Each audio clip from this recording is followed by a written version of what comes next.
Hello my friends, it is Christine and welcome to today's video. I got this invitation. I get one every year.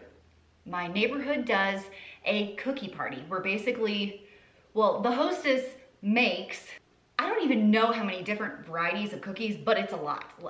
At least 10 different kinds. She spends the whole weekend cooking and she invites the entire neighborhood to come and eat cookies with their entire family. She opens up her home. Everyone has cookies and punch and hot chocolate, socializes with one another, and it's a Christmas tradition that we have done for several years, and it's really fun. The cookie party is in a couple days, and I thought I would test out a few recipes and help her out by bringing a couple different kinds so she doesn't have to make quite so many. So we're gonna do 3 kinds of cookies today. I have my trusty Bosch mixer out, and hey, speaking of which, have you guys entered the Bosch mixer giveaway yet? If not, I'll leave that link, first link in the description box. It's my very first Vlogmas video. I'll announce the winner on Christmas Day. The first cookie is just an easy one for the kids to do. Haley actually made this one. I will put the clips of her cooking it right here. This will be your standard no-bake cookie, okay? So you're gonna mix sugar, salt, and cocoa powder in a saucepan you can put on the stove. It's 2 cups of sugar, a half a cup of salt, and a 1/4 cup of cocoa powder.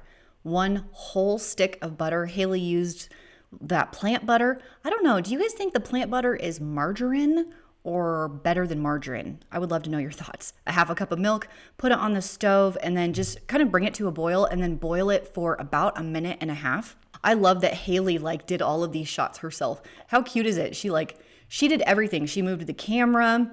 She got all of her angles. I didn't help her with this one bit. I was not feeling well this day, so she just took over. 2 cups of oats, stir that in. Then you're gonna add a half a cup of peanut butter and 1 teaspoon of vanilla. You are supposed to turn the heat off at this point, and I don't think she did because I see it boiling still. So just wanna point that out. Turn the heat off before you add the peanut butter and vanilla. It should not be boiling anymore. You notice she's kind of having a hard time stirring this. And then we like to put it on foil. Just use the 2-spoon method. Scoop it out onto foil to let it cool, and it will harden up and make like a cookie thing. If you really want to go crazy, you could use chunky peanut butter instead of creamy peanut butter and get like big chunks of peanuts in there also, but that's totally up to you which kind of peanut butter you guys use. I prefer the creamy. I don't know why. So Haley did all of these. I will say these are one of Dave's like favorite cookies. They're really rich and delicious. And for some reason, the oatmeal makes you feel like you're being healthy. I don't know why that is. Isn't Haley cute making those cookies? It's like the one kid-safe cookie because they don't have to turn on the oven. I'm gonna make 2 other kinds of cookies today. And if you've watched my channel for any length of time, you know that I tend to hoard chocolate chips. So I thought a chip drop cookie would probably be a really good idea. I found these Ghirardelli peppermint ones. Well, it looks like this actually.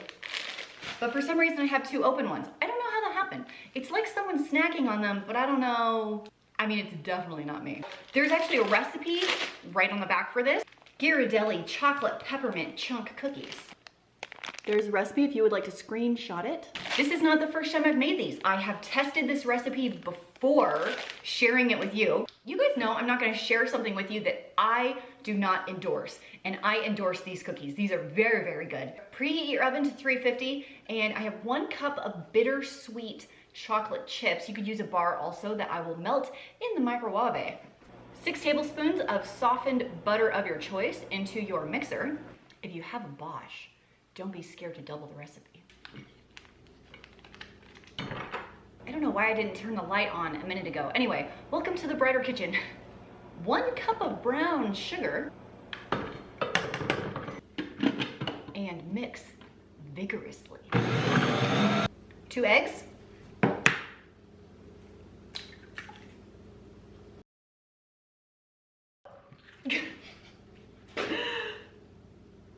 Oops. I don't know why Dave says I make a mess when I cook. I don't throw eggs all over the kitchen, all willy-nilly. Okay, I think I wiped it up. Okay, seriously, I can't believe I just dropped an egg. 2nd egg. Carefully. Okay. Mix again. Once your chocolate's melted and smooth, like that. Just set it to the side so it can cool. After you beat the eggs, we're gonna add the melted chocolate and vanilla, but my chocolate's pretty warm, so I'm gonna slowly drizzle it in. 1 teaspoon of vanilla. I don't really measure vanilla because I like it. It tastes good. Too much is okay. If you lick your fingers, don't forget to wash your hands again. Time for the dry ingredients. Let's go 1 cup of flour, a half a teaspoon of baking soda, and 1 teaspoon of salt.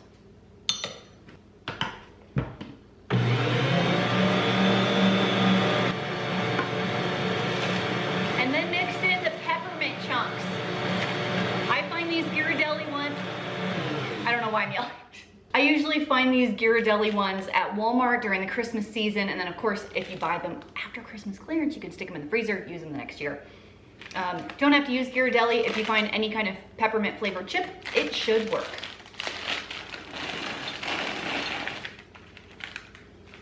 Yummy!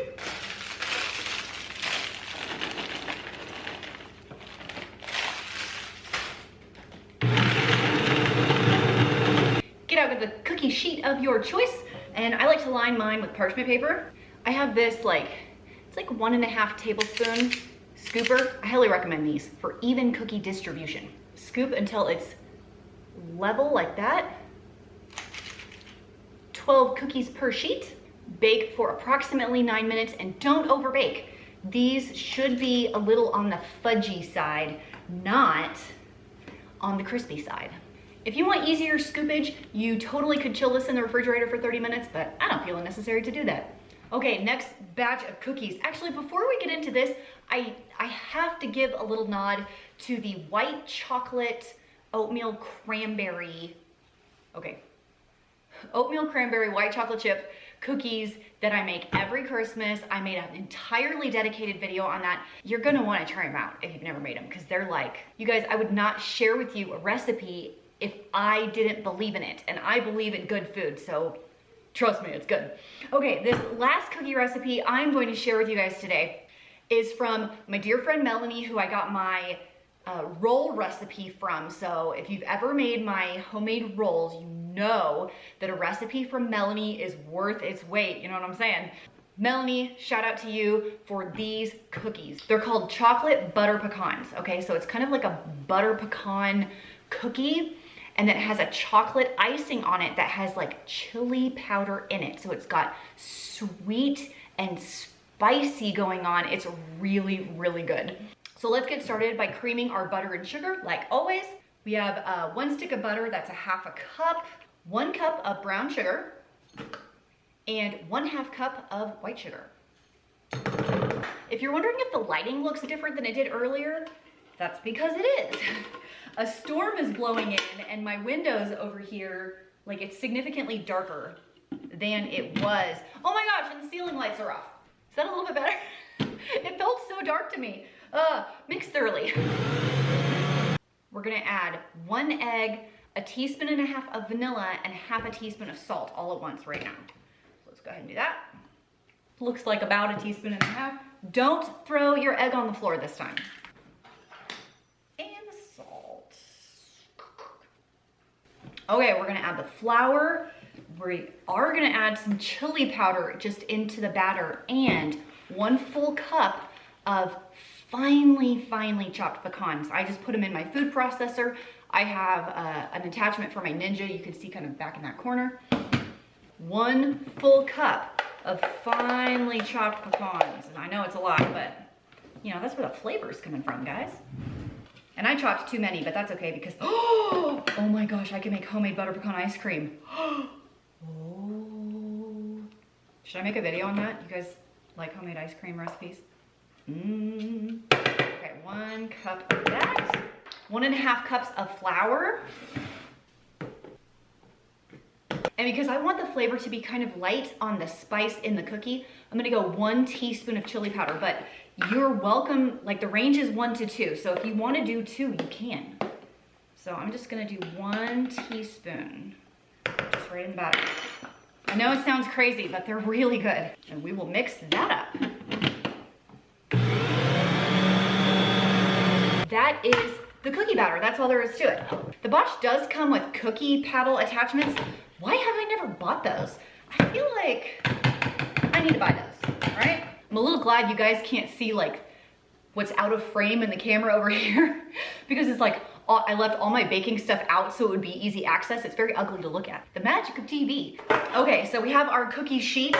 I have my oven set to 350. We're gonna cook these for close to 15 minutes until they're like a light brown color.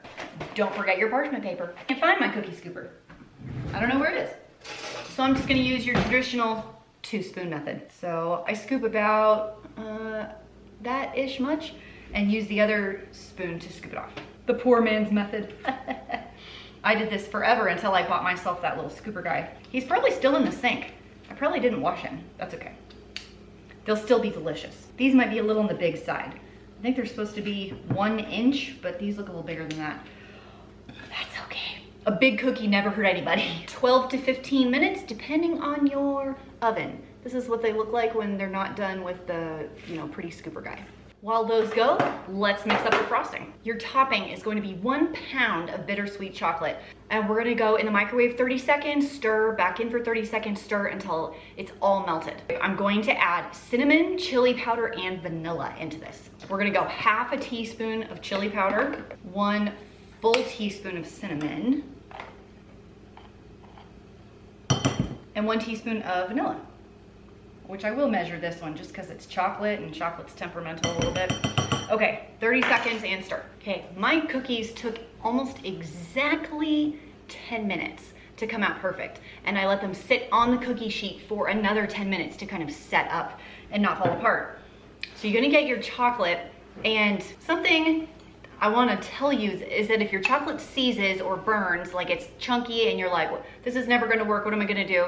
Just mix it with some warm cream, like heavy whipping cream, and it will smooth out. You don't need to throw it away, it is salvageable, okay? So mine's not super drizzleable right now. You can either drizzle the top of your cookies with the chocolate, or what I'm gonna do is kind of dunk it upside down, right? Dunk it upside down in the chocolate. So I missed one edge, but there you go. And then you are going to put a half a pecan on top. Remember, these are butter pecans. And then the key ingredient, drizzle it with a few kernels of salt. That is your finished cookie.